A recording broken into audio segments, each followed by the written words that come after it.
Good morning everyone. আজি আকৌ খেতিডৰালৈ আহিলোঁ কোৰখন লৈ। কিন্তু আজি পথাৰৰ মাজত কোৰখন লৈ আহিছোঁ। কোৰখন কি কাম বুলি নাভাবিব।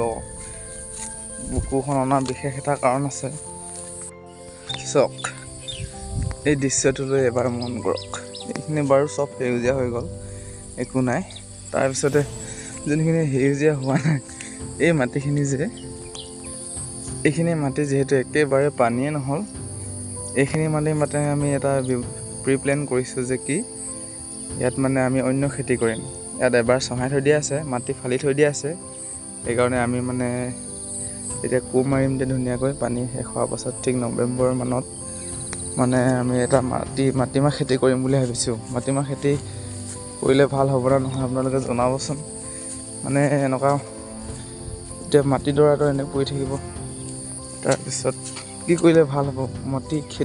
মাটিমাহ খেতি কৰিলে ভাল হ'বনে নহ'ব আপোনালোকে ক'বচোন এবাৰ। মোৰ ব্ৰাদাৰ বহি আছে, আমি লাগি যাম এতিয়া কামত। অলপ পানী আছে আৰু আমাৰ ডেকা ল'ৰা চাওক এনেকুৱা তেজ আছে, কামত লাগিয়ে গ'ল।